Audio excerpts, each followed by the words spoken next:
If I had $1 for every lockdown politician who decided to escape to Florida over the last 2 years, I'd be a pretty doggone wealthy man, let me tell you.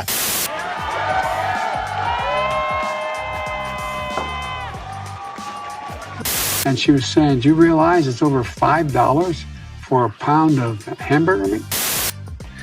AOC with some mask hypocrisy while vacationing in the completely chaotic state of Florida. Joe Biden learns about beef prices from his wife's friend, and the Russia, Ukraine, Putin, Biden whole thing. All that coming up, all that and more coming up on this episode of Daily Caller Live. My name is Jobob. Daily Caller Live starts right now. 2, 1. Here we go. That might be the only brown guy on earth named Jobob. That is actually their name, Jobob. Live from a dingy bunker completely cut off from the outside world except for you fine folks. My name is Jobob. This is Daily Caller Live on today, January 4th, the year of our Lord 2022. Brand new year, starting things off right. Birthday today. Grandpa Lou's birthday today. If you're watching Grandpa Lou, happy birthday. Appreciate you checking out the show each and every morning. But a lot of stuff coming your way. AOC's in Florida. If you haven't seen this the last couple of days, she's living it up on vacation in Florida. Remember how she's a lockdown, masks for everybody all the time person. Ron DeSantis had some funny things to say about that. We want to get into the Russia, Ukraine, Putin whole bonanza going on there. That is a problem that is going to only get bigger. And I kind of want to take you through what's actually happening there to give you a pretty good understanding of what's happening, just so that you know when it's in your purview. Also, Joe Biden found out about the prices of beef from his wife's friend. So there's that funny clip that we'll play. But I want to start off with this whole AOC thing in Florida. If you haven't been watching this, it has been fun. We've already got comments coming in. Let's go, Brandon. A lot of Let's Go Brandons all the time. Really appreciate it. Oh, Bob says DeSantis is a great leader. Yeah, I can't argue with you there, Bob. But AOC also thinks so, too, because Florida is her choice of vacation destination in the year 2022. Last week, or I believe it was, I don't know, late last week, maybe the weekend, she was caught taking this photo. Outside with no mask on in a restaurant. She's been gallivanting around the Miami area in the chaotic, completely uncontrolled state of Florida for the last couple days. But then some video surfaced of her over the weekend at it might have been yesterday. It might have been, it was late Sunday, where some video surfaced of her at a drag queen show, no masks anywhere, hugging people, kissing people. We'll give you a visual clip of that right now, just so you can see the total and utter hypocrisy coming from your AOC congresswoman. Check this out. If you're just listening to this, we'll give you some of the narration here. She's just adoring fans screaming that AOC, oh, we love you, AOC. Again, not wearing masks in the state of Florida with NYC COVID cases going through the roof. Now, here's, I guess, something that I'll say. Oh, she's pointing now. Oh, no. Applaud the drag show. Yes. Oh, big hug from the congresswoman. Again, in Florida, no masks on. Nobody's wearing a mask. I don't see a mask in sight. That is, again, AOC in the great state of Florida vacationing because, I don't know, it's probably, NYC is too locked down. New York City is just too locked down. I can't handle it there. Got to go to Florida. Unfortunately, AOC is a big proponent of the whole lockdowns. But that's just continuing on with the normal rules for thee, not for me. This is from the New York Post in a video posted by a reporter. On Sunday, the Democratic darling was seen waving to a large crowd of mostly unmasked drag bar goers. AOC is still lounging it up in Florida in large crowds and maskless, tweeted Brandon Leslie, the reporter who initially pulled the video to social media. It's time, this time at a drag queen bar in Miami. The squad, remember, appearance comes days after she was pictured dining without a mask outside a sushi restaurant in Miami Beach, prompting Team DeSantis. This is funny. DeSantis has been hitting her hard on this. Welcome to Florida, AOC. We hope you enjoy the taste of freedom here from the Sunshine State, thanks to Ron DeSantis' leadership. just hilarious. I got a clip from Ron DeSantis to play for you right in a couple seconds. Before you do that, click the little like button. I know I tell you every single day, but click just the little like button. It doesn't cost you anything, but it does help us get to more people. The more you click the little, then you don't have to click the like button. Click angry or laughing, whatever you feel is your emotion right now. You could be sad. Just go ahead and click it right down there. It doesn't cost you anything. Or click the little share button. Again, I know it might not seem like a lot to you, but it helps us out to get to more people and keep doing what we're doing. So really appreciate you doing that. Without further ado, get to Ron DeSantis making some comments yesterday regarding AOC and her vacation to Florida. Check this out from Governor DeSantis. If I had $1 for every lockdown politician who decided to escape to Florida over the last 2 years, I'd be a pretty doggone wealthy man, let me tell you. I mean, Congress people, mayors, governors, I mean, you name it. And it's interesting, though, the reception that, that some of these folks will get in Florida, because I think a lot of Floridians say, wait a minute, you're bashing us because we're not doing your draconian policies, and yet we're the first place you want to flee to basically to be able to enjoy life. And so I'm not surprised to see that continue to happen. There's DeSantis saying, hey, welcome to Florida. And here's the thing, I probably agree with AOC. Yeah, the mask rules and the lockdowns that are going on in New York City are stupid. You should go to Florida. Yes, AOC, I agree with you. I should have worn my AOC t-shirt today. I do have an AOC t-shirt, I can't help it. It's too hilarious all the time. But I agree. AOC, the lockdowns in New York City, the mask mandates, the vaccine mandates, they're sweeping through the most populous state in the country, are insane and way too much for me to handle. I would be going to Florida too. So maybe you should stop barking at us about mask mandates and vaccine mandates and all that sort of stuff in the city that you live in. Well, that's AOC for you. On to a little bit more serious fare. Biden and Ukraine. This is going to be a big problem. I just kind of want to fill you in on any of the gaps that you might have missed over the last couple weeks. We were talking about it before Christmas. If you don't know, there's some stuff going on in Ukraine right now on the border of Russia, and it is not going to be pretty. But before we get deep into that, I got to tell you about this. You've all seen the numbers. Inflation is through the roof. Highest inflation rate, 6.8% in 40 years. That is huge. And I'm sure you all have that grandpa, or maybe you are that grandpa that says, buy gold, Sonny. You need to buy more gold. Well, hate to break it to you, he's right. And if you are that grandpa, you are right. You need to protect yourself against inflation. The government is doing everything it can to sabotage the value of the US dollar. So in order to protect yourself, my recommendation, again, this is a friend-to-friend recommendation, you need to buy gold. And the best way that you can get to learn how to do that, because look, you may be saying, I don't know anything about buying gold. What does that even mean?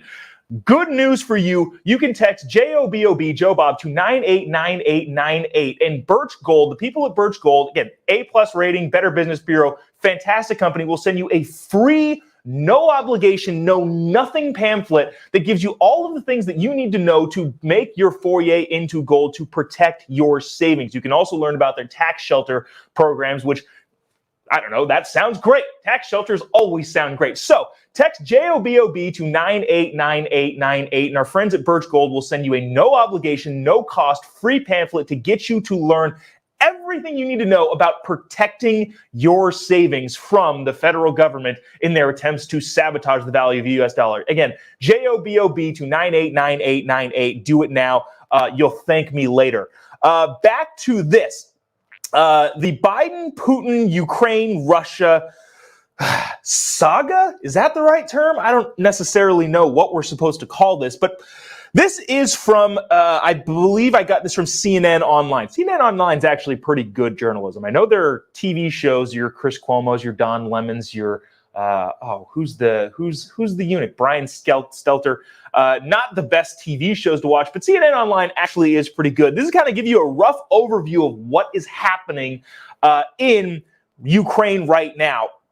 President Biden told Ukrainian President Volodymyr Zelensky on Sunday that the U.S. and its allies will respond decisively if Russia further invades into the Ukraine.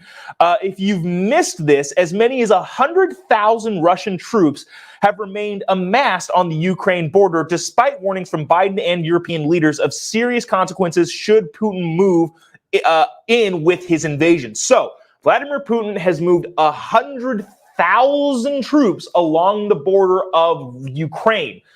If you remember, I believe it was 2012. I'm not sure if you remember when it was exactly. Shoot me in the comment section. Let me know. But when Putin just annexed Crimea, the Crimean Peninsula in the Ukraine, Putin just decided, yeah, that's mine now, and then just took it. And Obama was president at the time and did pretty much nothing. Now, as long as we're being fair, I'm not sure that he should have done anything. I'm not entirely sure how much involvement we, the United States, and the United States taxpayer and the United States military needs to be involved in European problems. Maybe Germany, UK, France, maybe all of you guys should protect your own backyard and leave us out of it. So I'm not entirely sure what we should do there. But now Putin is deciding to, with 100,000 troops along the border of Ukraine, just scare people, I guess, and that is prompting Biden to have phone calls with Volodymyr Zelensky of the Ukraine to try and figure out what's going on. Now, Biden told Zelensky, again, the U.S. president told the Ukrainian president, we will act decisively. Now, we don't know what that means. But we're hoping that decisively, well, I don't even want to say we're hoping because this is, okay, kids, if you want to talk show someday, this is not what you do. But I'm going to say this.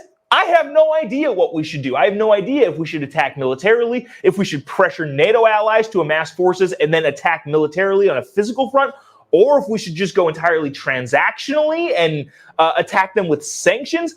I don't actually know. This is not my area of expertise. I'm just letting you know what is going on so that if you want to do some more of your own digging and come to your own conclusions, that's fine. You're allowed to do that. But again, not entirely good talk show etiquette to admit that you don't know what the solution to the problem is. Zelensky said in a tweet, again, this is the president of the Ukraine, Sunday evening, that the call with Biden was underscored with the special nature of our relationship. He added joint actions of Ukraine and the United States and partners in keeping peace in Europe, preventing further escalation, reforms, de-oligarchization were discussed. Here's what Putin says that he wants.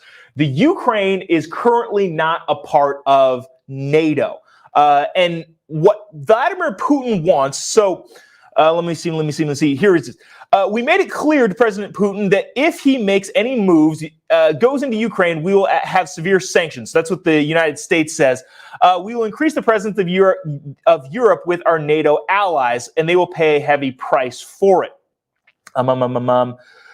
Vladimir Putin told Biden that introducing a new round of sanctions against Russia would be a colossal mistake that could lead to the breakdown of relationships between the two countries, said the Kremlin when Biden and Putin talked on Thursday. So there's a lot of back and forth is what I'm trying to get at. Vladimir Putin does not want the Ukraine to join NATO and become a NATO ally, because then, of course, all of the NATO allies, supposedly, usually it's just us, are to go to the defense of the NATO ally country. He doesn't want that to happen.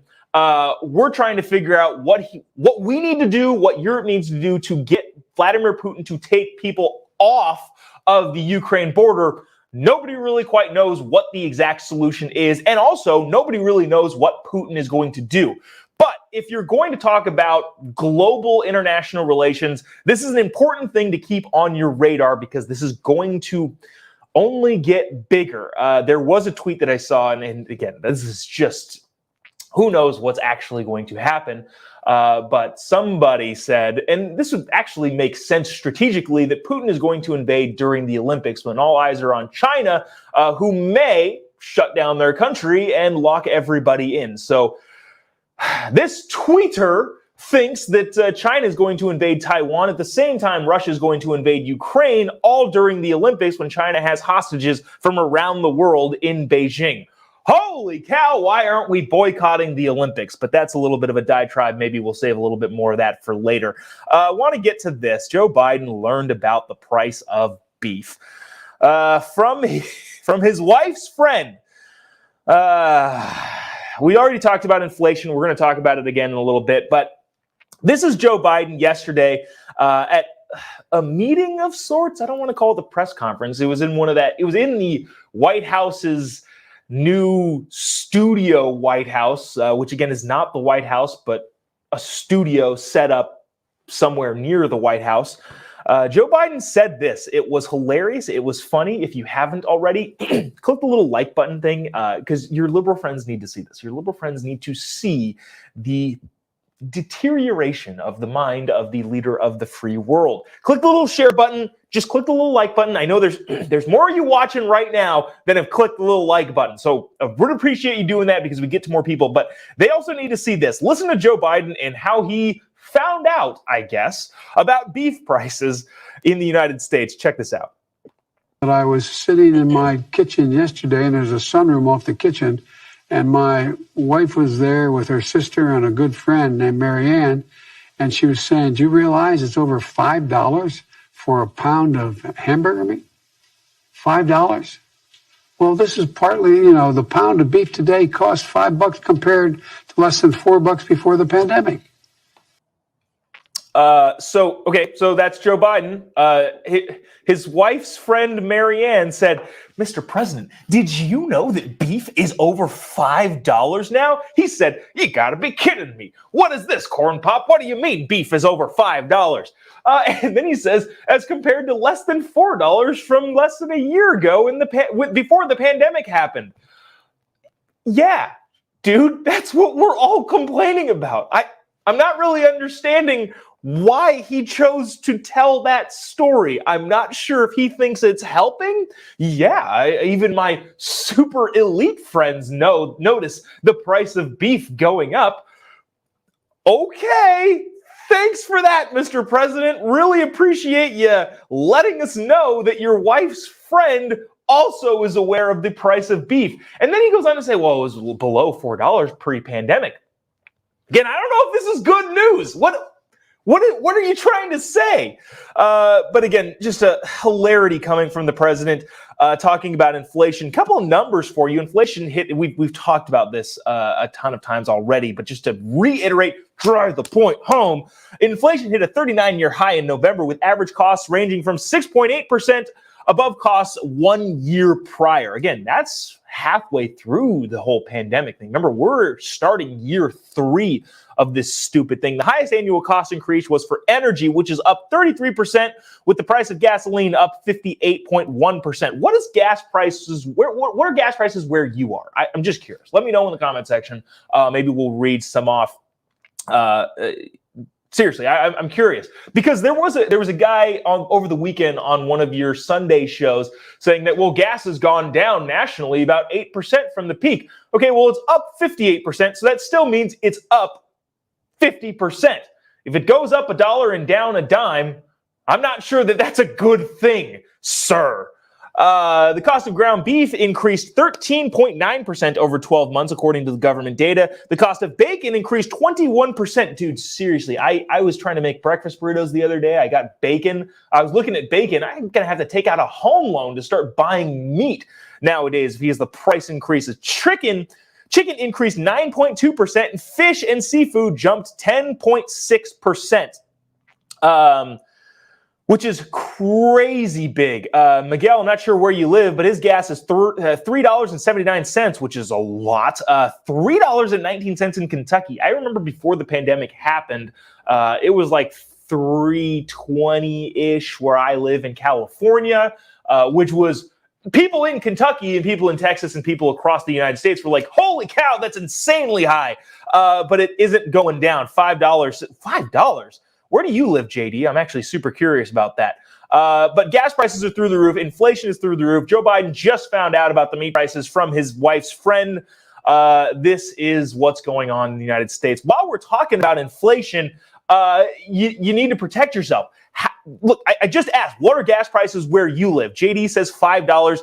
Brenda says $3.19 in Kentucky. Again, even though it's up $1, it's down. Even though it's down a dime, it's up $1 everywhere else. So inflation is obviously through the roof. Andy says $3.18 is the lowest in Tampa Bay. Absolutely ridiculous. Prices are going up everywhere. Holy cow, Medford, Oregon, $4.75 for regular gasoline. You see inflation going up, you see prices going up, and you need to protect yourself.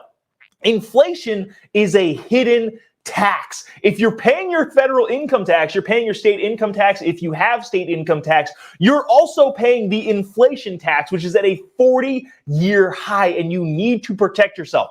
Everybody has a grandpa, or maybe you watching today are that grandpa that says, you need to buy gold, sonny. Well, he's right. And if you are that grandpa, you are right. You need to buy precious metals. That's the best way that I know that you can protect yourself against inflation. Hedge your bets against inflation. Protect your savings. The best way you can learn how to do that, because maybe you think, well, I don't know anything about investing in gold or precious metals. What do I do? Where do I go?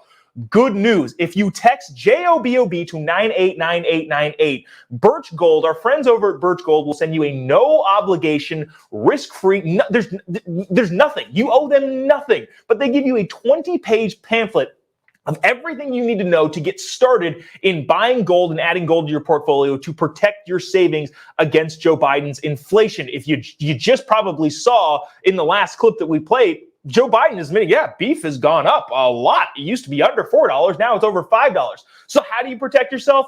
Buy precious metals. And the best way you can learn to do that is our friends at Birch Gold are going to send you a free pamphlet. Text 989898, just word Jobob, Jobob, Jobob to 989898. You can get a free pamphlet from them. No obligation, nothing. Protect yourself. And also learn about their tax shelter programs. Take two.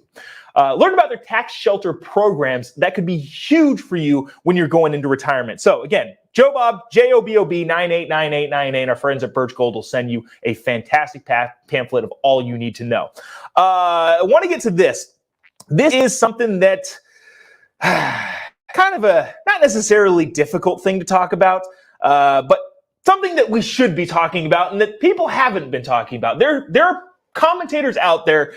Bill Maher has been talking about this for, a year and a half now. I've been talking about this for a year and a half now, in more delicate terms. But CNN finally, literally finally, came out with a article yesterday about the risks of obesity and COVID. Look, this is not a COVID denying show. This isn't even an anti-vaccine show. This is a make your own choices, but please have the information show regarding the coronavirus. But finally, CNN, after, a year and a half, 2 years of knowing this information, is going big on the whole obesity component with COVID-19. Again, maybe you knew this already. Maybe this was already common knowledge to everybody, but I feel like this is important, and maybe our lefty friends haven't heard this yet and aren't fully aware, because, again, it's really not a topic that people have been talking about. But, again, I thought it was important to bring all of the data to you here. CNN reports people with obesity are 46% more risk of getting COVID-19, according to a study from August. Getting COVID-19, I thought it was just the effects of it. But yeah, I guess CNN says getting COVID-19. It found they were more at risk of getting sick, facing a 113% higher chance of being hospitalized, a 74% higher risk of needing to be treated in the ICU, and perhaps the most troubling of all, a 48% increased risk of death, which is scary. Seriously. And this is not a fat shaming or body bashing segment. This is I would like for you to take care of yourself as best you can. And with these numbers, maybe that'll be the kick in the pants to get out and put some miles behind your shoes. Why? And this is actually interesting too, because I didn't really understand why. I knew that obesity was a comorbidity. I knew diabetes and all that stuff was a comorbidity for COVID-19, and it was not something that you should have or want to have, especially if you get the CCP bat fever. But they get into why. Fat cells, and this is interesting if you want to know more about this. Fat cells create chronic inflammation. With obesity, blood is also prone to clot. The big mass of tissues below the diaphragm make the heart work harder, and the fat in the abdomen and liver pull out a chemical that I can't pronounce, cytosine, which causes tissue damage and additional vascular issues, all which can make COVID-19 much more severe. So if you want to know why, there you go. There you have it. That's why being obese is a much bigger deal if you get COVID-19, the Chinese CCP bat fever. The U.S. is one of the highest rates of obesity in the world, at more than 42% of the population, according to the CDC, which is probably a conservative number. They say more than 73% of adults are considered overweight. So it's a big problem. Look, and this article is basically outlining the fact that, look, if you lose weight, if you decide to take responsibility, if you decide to take your health back into your own hands, it could prove super beneficial, especially if you were unfortunately getting the COVID-19 virus. Just wanted to bring you that information to, I don't know, shed some light on it, because not many people are talking about it. It's not really on any of your talk shows out there, because nobody wants to hurt half the population's feelings, which I'm wary of doing too. But again, this is not a fat shaming, body bashing segment. This is you can do it. You can go ahead and take control of your own health if you want to. Maybe we'll have some resources. You know what? Actually, I was talking to a friend of mine who runs a gym about maybe providing some resources for us to kind of get the ball rolling in this whole health craze phenomenon, especially if we're going to be living with the COVID-19 for probably forever, which it seems like we're going to do. Maybe we'll bring those resources to you later on in the day. Jamie says this: all doctors talk about it, but no media coverage. Yeah, I agree with you, Jamie. That's seems to be the case. Michael says, "Let's go, Brandon." There are a lot of "Let's go, Brandons" all the time, and I appreciate you all. Y'all keeping it funny and light in the comments. But that's going to do it for us today. We appreciate all you sticking around, paying attention to the show. If you haven't got a chance already, go check out 989898. Text the word JOBOB to the Birch Gold. Get the information you need to protect your savings. Also, if you're not on Getter already, GETTR, download it from the App Store. It's the... I don't even want to say conservative Twitter, because that's not really what it is. It's the more free and open version of Twitter. I got on Getter, when Getter first came out, I got the username at JOBOB. I re-downloaded the app 2 days ago. Got a couple hundred people all following already. Would really appreciate a follow, a like, and I got verified yesterday by one of the Getter higher ups, so I appreciate that. Go on that platform, hedge your bets against big media and social media and big tech by going on those platforms. Again, they're not paying us to do this, or we're not advertising anything, just the fact that it's probably a good idea to get on those platforms in case we get silenced like Marjorie Taylor Greene did on Twitter and on Facebook the other day. So if you aren't already, go on that platform. Follow me at JOBOB. You can also follow me pretty much anywhere you follow anybody. Instagram, JOBOB. Just type in JOBOB. There's not many Jobobs out there. You can find me on all the social media platforms by typing in JOBOB, and we can keep up. If you have anything that's happening in your neck of the woods that you think we need to be talking about, this is the best way to send it along. If there's a school board member that's going crazy in your district and keeping kids at home, which is probably a form of child abuse, go ahead and let me know via social media at JOBOB, anywhere you find social media. Again, I should add the Getter tag on here, as I am now a verified Getter user. But that's going to do it for us today. We appreciate you sticking around, paying attention, and we'll see you right back here tomorrow. Tomorrow's going to be a long day. We've got this show in the morning. We'll probably start a little bit earlier, end a little bit earlier, actually end at a normal time. Then I got to head to the airport and go to Phoenix, Arizona and do TPUSA Live. So busy day tomorrow, but hopefully the news isn't too crazy, and we'll bring it to you when we're back here tomorrow. Same time, same place. We'll see you then. God bless America.